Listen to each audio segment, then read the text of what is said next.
Two. Hello. Hello. Hello. I just did a Hello. and that was quite nice. Five, four. Eh. How are you?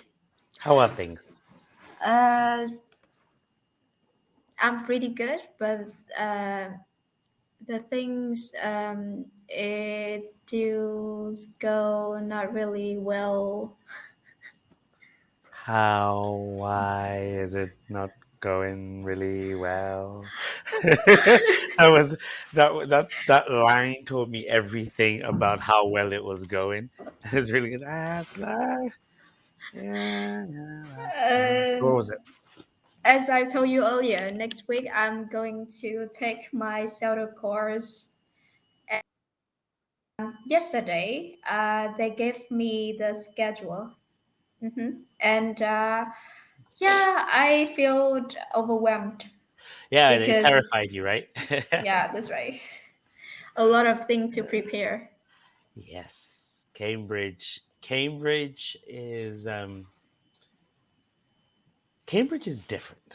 Oxford is more prestigious, but Cambridge has more of a what's the word I'm looking for? Well, Oxford is more well known, but I'll say Cambridge is more prestigious. And Oxford is known because of most of the stars in England and people that came out of Oxford.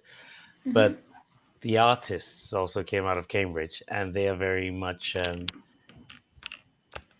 There's more work in Cambridge. When I did the CELTA, I did a 3 month CELTA course. I did a 3 month extensive, and I was overwhelmed from day one. And it's in my language, and I failed half the course.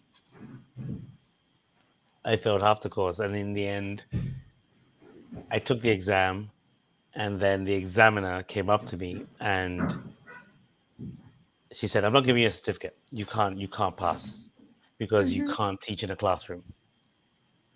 I was like, "Okay." She's like, "However, you're the best I've seen teaching one on one. So rather than a certificate to go and teach the people, I got a certificate that I can teach anybody." So Okay. I was like, "This is actually a better certificate than because this is personally approved by Cambridge for no one else there because everyone gets a teaching certificate, but that helps you go and teach in a school. But for me, she gave me a certificate to become an entrepreneur, technically. Okay. So it's like, here you go. This is an approval from Cambridge saying he can teach anyone. And that's what I've been doing. Right up until last year, I never taught in a classroom because I didn't think I could. Yeah, I think that is also the reasons why I feel overwhelmed with this course because I haven't had experience to teach in classroom for more than 1 year. Okay. So yeah, most of my classes are online classes. So yeah, I feel a little bit. No, I feel completely inconfident. I feel a little bit, no, not a little bit. You feel like, oh my God, what am I doing? You sound very calm for someone that is panicking inside. There is a phrase for that. There's a word for that. When you're panicking, you're looking cool and calm on the outside, but you're screaming on the inside. Yeah. Ah, that's fine. Good. Here's the thing: classrooms are about people. That's what I found. I really didn't want to teach in a classroom anyway. I don't like teachers. Never been a fan. I've probably through my whole study experience, I had three teachers I liked. From we're talking from kindergarten through uni and school. Three teachers, and the three teachers had the same qualities. They they could have been anything but teachers. They didn't act like the rest of the teachers. Teachers have this thing where they're like, okay, listen to me in class. Okay, we're gonna do this, and okay, we're gonna bam. Okay, you stop doing that. Listen to me. Listen to. No one wants to listen to anybody. To be honest, the only reason we listen to people is if they are interested. Really, If someone starts telling the story from over there, we normally just turn. One day, I saw this gun. This story is very, and that's what we do as humans. Mm-hmm. So the character that you need for teaching is to be able to get the attention without having to ask for it, keep the attention without having to remind people of it. Mm-hmm. So that by the time you get to a point where people are like, I like coming to your class, or you know that this person is definitely going to show up. This one's going to show up. This one's definitely enjoying themselves. This one doesn't listen at all, but you can see that they respect me. Mm-hmm. Very different levels. And teaching is one of those things. I don't honestly think it's something that is taught as much as people like get a teaching degree because it's the same rule. But those three teachers never had to ask for attention. They never had to tell us. If anything, they had to tell us to keep quiet and stop working because whenever they gave us something to do, we wanted to do like so much more. They were always random. Oh, those Mm-hmm. teachers are so random. They had skills that just one of them was he was like a walking encyclopedia of ancient knowledge that no longer exists, and he had a beard like Gandalf, and he looked like a wizard. But then Stuart would be teaching, and then he'll suddenly say, "Yeah, it just reminds me of that book," da, da, da, da, and he'll suddenly go off into something. You're like, "Wow, that was." It's like, yeah, they don't publish it anymore. It was written in 1863, but so teaching and your style of teaching, the schedule is just a schedule. They've told you what you're going to do. You have a curriculum to follow. This is the page. This is what I'm teaching today. The hardest part is probably the lesson plan. Mm-hmm. But the thing that people forget about lesson plans is it's a plan. It doesn't have to be a detailed plan. It Mm-hmm. doesn't have to be, but it has to be a plan. It has to look like a plan. Because I can promise you now, most teachers, teaching outlines. I don't write a plan. I hate plans. Because I don't plan, because when you plan your lesson, that's when you become that boring teacher. Oh my Yeah. goodness. I've had a lot of students in this year of teaching now come up to me and go, "Where were you last Monday?" I was like, "Oh, I was sick." Like, "Well, you didn't come in and, the class was boring." I was like, "Oh, I'm sorry." I've seen some that the teachers would tell me, like, "Oh, this person is always asleep." I'm like, really? This person's always awake in my class. Always. Like, they're there in the front seats. Like, oh, they always sit in the back. I'm like, they sit in the front in my class. Not because I'm not teaching them, I'm teaching the curriculum. It's just how you decide to teach it. Yeah. You're teaching adults, right? Yeah. Cool. Teenagers. Oh, you're teaching teenagers. You've been a teenager. It's going to be tough. I mean, teenagers are pains in asses. They want to start. They do want to study, but to be honest, teenagers are the only ones that have options now of just not coming to class. Mommy and Mm-hmm. daddy can write excuse letters. There's, well, I don't have to study, but some do, and it's a really interesting factor to teach. I teach 19 to 21. Mm-hmm. Yeah, some of them just, "Argh." but the majority, yeah, they're interested. But it's just about holding their attention. How are you going to teach that lesson? So it's overwhelming because there's a lot of it. Like, you got to do this and this. Yeah, you got to do that, but no one says you have to do it today. You can take this portion. This is what I'm going to teach today. You can teach them in a way that will suit you. So don't be thinking of teaching them like a teacher because you haven't been in the classroom for a year. But you've been teaching one on one. Use those elements. You can read your classroom, so to speak. Where you had one, you have five. Now, maybe you have 20 people in a class, but in every classroom, they're broken into groups. There's the group that's listening, the group that doesn't care, and the group that you're not sure, they're on the fence. Sometimes they listen, sometimes they don't. Mm-hmm. Depends. So you start with those ones because you get that demographic, you already covered everything. If you try for the Mm-hmm. ones that are not listening first, you lose the others. You try for the ones that are listening, you lose the others. Why? Mm-hmm. Because everyone thinks they're really interested, you're really interested, so why should I bother? You go to the other side, I'm trying to get your attention, and these guys are thinking you're trying to get the attention. They don't want your attention, and yet you're still giving it. So why bother with us? Because one was on the cusp and one wanted to listen, so they forget it. But those middle guys, they have friends on both sides. They sometimes listen, sometimes don't. You get them to listen, these guys will have to join. It's actually a nice. They say it's a law. Actually, it's called I think Peter's law, one of those life laws where in any 100%, 20% hold most of the power. So in a classroom, 20% will cause 80% to be chaotic. Mm-hmm. And if only 20% is listening, then 80 will. Okay. So you always have to just find the balance between both of them. But don't try and be that teacher. I don't know Okay. how it is in every country, but I know in my lifetime, the teachers that I love the most are the ones that were most human, the ones I could relate to, the ones I think I could see myself as. Because, yeah, they obeyed laws, but they weren't a law. Like, yeah, it's fine. There's certain things that other teachers will never do. Oh, you have to get it. I'm like, ah, because I already have an understanding of how it is. I've been there. That one, they always listen to.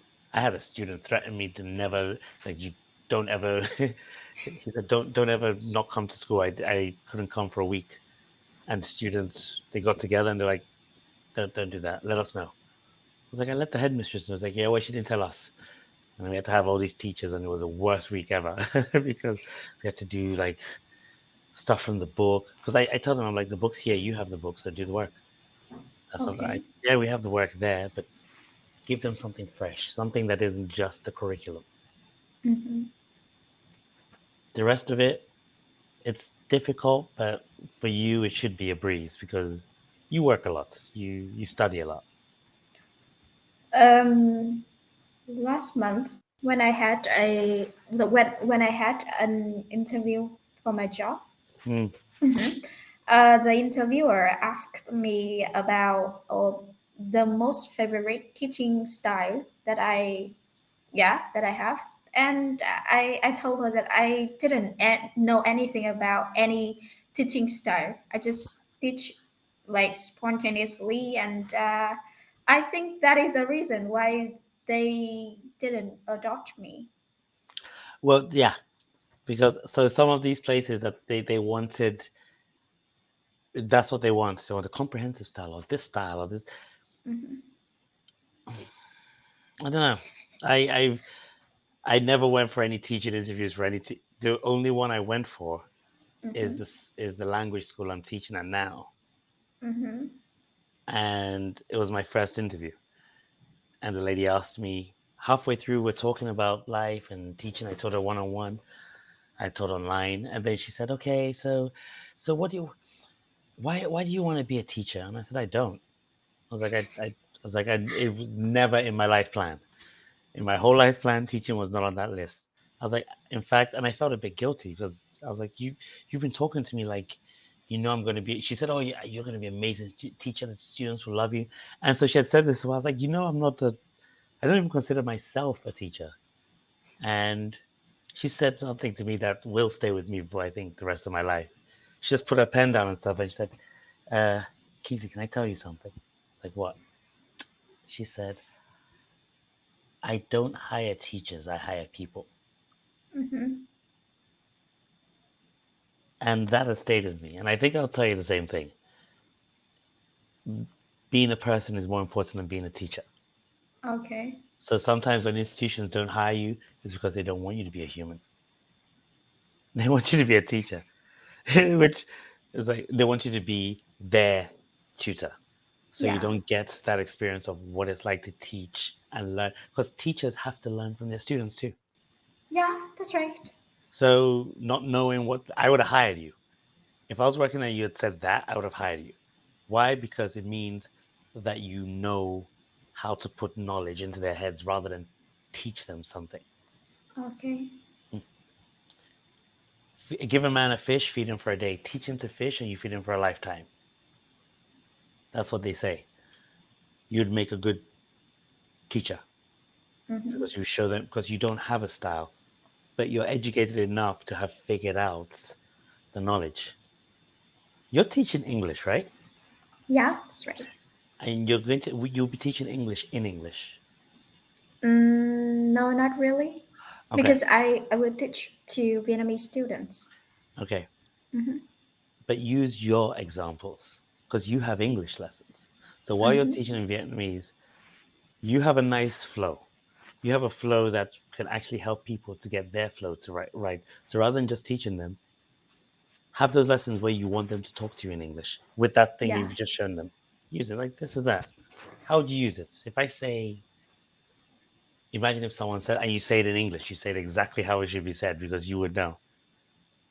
They get that full experience. I don't think many teachers would do that because they can't speak English as well, unless they're native. But I think Mm-hmm. you'll be fine. Just it's overwhelming because a lot of corporations Yeah. have something that they have to show their how well the students are doing, how much they've studied, how much they've learned. Yeah, you can show that, Mm-hmm. but you have to show them your way.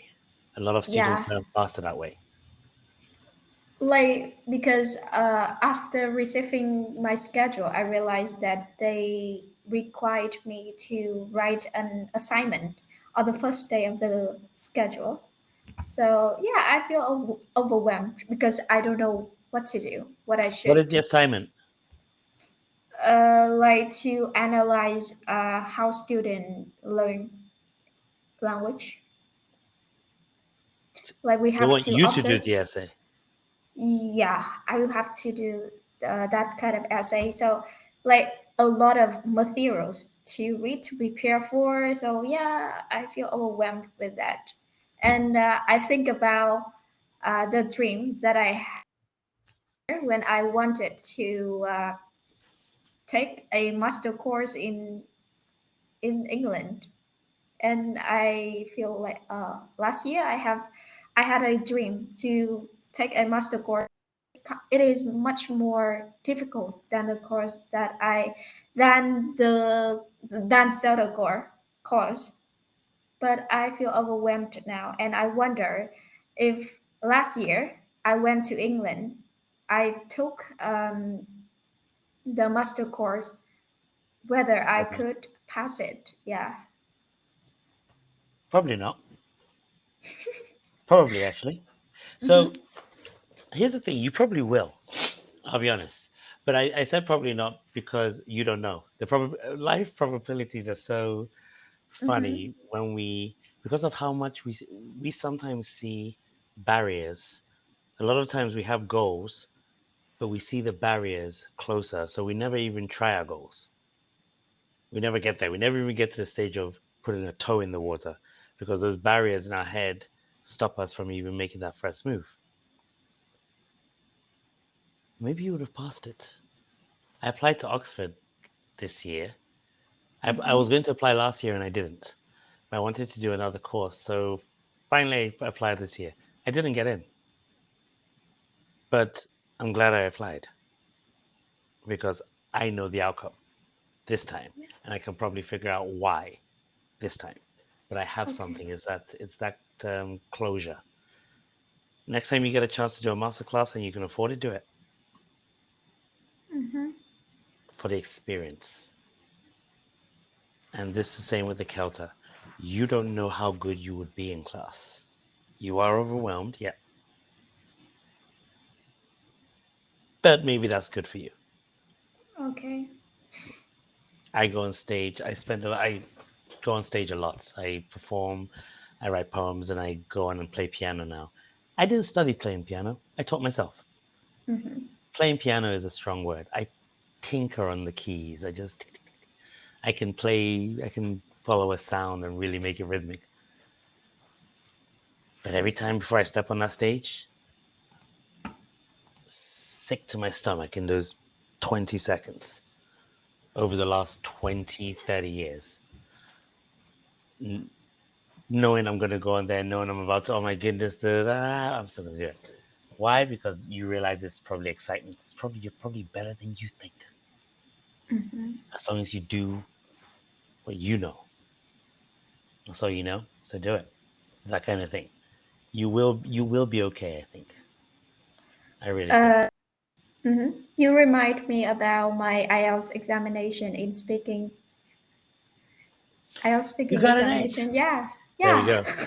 You should stick it to the board on your first day. Just listen to me. And just write the score, your speaking score, and underneath write listen to me. I think I think people are like, ooh, she's good. Ooh, she's good. Because yeah, you are. You don't give yourself enough credit, definitely. It's not, but for you, it's less about the confidence that you can do it, and rather just the belief. It's not confidence, it's belief. You got an English 8 score. You didn't give yourself that score. Own it. That's one step from a 9. If I could speak Vietnamese at an 8, I'd take over your country. TV, everything. I wouldn't even be. I'll be a foreigner. I'll be like, hey, I'll be on TV switching languages, selling stuff from McDonald's. Like I'll be doing crazy stuff. You speak English, you know? It's many people say that you have evidence that you can have a very, very, very, very decent conversation in English. That's what it means. But have you ever self-doubted? Whenever, when I, sorry, have I ever? Self-doubted. Oh, all the time, every single time. Like when I say every single time, I don't. I'm not nice to myself. I'm so not nice to myself. I am harsh. I beat myself up a lot, but I never. I wallow. I don't dwell. So a lot of times people. So I'm shy, but my shyness is deep, and I don't even know where it is. It's somewhere there. Every now and then I see a hint that I'm going to be shy about something. But my whole life I've never been shy outward. So I don't know what it's like to not talk to someone because I'm shy. I've never had it. I don't know what it's like. People have said it to me. I'm like, oh, that's really? Because and I have an 8-year-old daughter, and she does the same thing. And it's so weird because for me, I don't know what. Oh, can you go talk to that person there? And he's a big shot. And I'm like, cool. I walk over. Oh, guys, we don't know what to do. I need to get. I'm in a strange place. I'm like, who do we need to talk to? Okay, I'll go outside, guy, and I'll just walk over. So self doubt isn't about. I think your inner voices are good for you, and they're not. They're not there to. Or at least for me, I don't feel my inner voices are there to stop me doing it. I think they're daring me to stand up. It's not. Oh my goodness, don't go out there with. It's like, oh my god, you're about to go out with 5,000 people. But I never followed that thought. But at the end of that thought, I was like, let's do this. And that's kind of pretty much how it feels in my head. Just everything is like self doubt right up until the end. Have you seen the cartoon, The Emperor's New Groove? I think it's a Disney cartoon. The embrace of The Emperor's New Groove. It's not it's yet. great. Yeah, the Emperor's. It's about an emperor that's very egotistical. How do you spell emperor? Jesus, um, is that and it's an emperor that gets he's very arrogant, and so this witch, his ambassador, and her guard try to kill him, but she gives him the wrong poison, and gives him poison instead, and turns him into a llama, and then leaves him in the middle of the forest, and he's trying to get his way, and that is Disney style, trying to get his way back. But there's a scene where he's with the person helping him, and they're going on a river, and then he's back in the river, and he's sailing this way, and he's talking, and then suddenly he sees his friend's face, is like scared. He's like, "We have snakes," and no, he said, "We have snakes behind us, don't we?" The guy's like, "Mm-hmm." And after that, there's some trees with some deadly fire animals and dragons. And beyond that, there is a 200-foot drop down. Right, bring it on. And he just kind of, and every time the camera's zooming in, it's like, we have snakes behind us, and we have a drop, and there's a 200 drop. Bring it on. Why not? And I always refer to that in my head because the fear of doing something is part of the reason why we're good at it. Mm-hmm. It could be anything. I have another dream You that have I would another. like to be. Yeah, Go on. You dream a lot, huh? dream a lot. Like I always think about the day that I could be a speaker to give a speech Okay. before, yeah, TED before a lot Talks. of people. Yeah, no, Ah, it's not really like a TED talks, but like I could share, like I could have some a mini workshop to share like my English journey, that sort of thing. But sometimes I feel like, yeah, because I do not have enough experience and knowledge to share that with other people, because there are so many people who are higher than me, who are better than me. So yeah, sometimes I feel self doubt because of that. they're higher or better at what? In like they have more experience, Yeah, my in more something. teaching or studying, Ah, that's or they are better in English than me. yeah. You see that. Better is relative. Mm-hmm. How good you are in things. You're better at grammar and yeah, in grammar than I am. If they put us both in a test right now, I would have to do if and with just the words and the grammar phrases to give answers. I'll probably not. I'll probably fail it. Oh, I'll probably not fail it. I'll probably get a lower mark than you because you've been studying that area more than I have.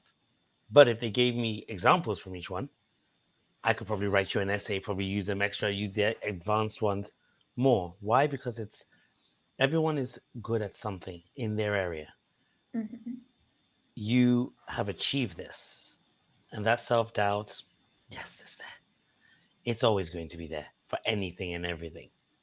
When I became a parent, I was like, oh my goodness, I am the worst parent ever. I still sometimes think that. It still Mm-hmm. comes up. There are lots of people, like all of them, that would disagree. Doesn't stop me feeling like that.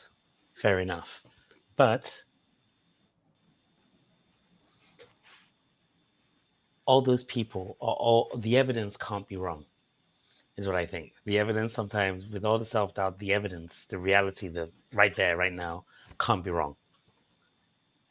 The dreams you have, yeah, they're attainable. Absolutely. And you've done the work. Putting it together, you work very hard anyway. So putting it together would be the hardest part. But doing the talk, yeah, you can do it. You don't necessarily have to see the audience. You don't necessarily have to start big. You can start your way to Mm-hmm. do it. Start with a group of 5. Tell them to bring their friends next week. That'll make a group of 15. Mm-hmm. Give them flyers. Tell them to bring their friends. That might make a group of 20. You start small. But performances, speeches, life lessons, you have had a journey. Mm-hmm. From when you started speaking, from when you thought of speaking anyway. From when you thought, maybe I want to learn English now. Dun, dun, dun. That was your first movie. You did the season, and here you are now on an 8, working in a school. That's the second. That's like season 2. If you ever like in TV series, you'd be on season 2 right now. You IELTS and just got that the job first job. They go to school now. They give me a CELTA thing. Yeah, this is season 2, episode 1. At the end, it's like I was overwhelmed. You always have doubts, but the reality can't be wrong. Mm-hmm. So whenever you're doubting, look at the reality. It's right there. And when I say look at the reality, it's not even a spiritual thing. Like look inside you. No, you take up that sheet, like you said. Like these guys can't be wrong. They can't be. I am literally on paper. I tell people I have a teaching degree. I have a metaphorical one because I've taught like over 130. 140,000 minutes on Cambly. I can talk. That's it. Don't tell me. They don't have to tell me I have the evidence. Take care of yourself, Joe. I'll see you soon. Okay? Mm-hmm. See you soon. You'll be fine.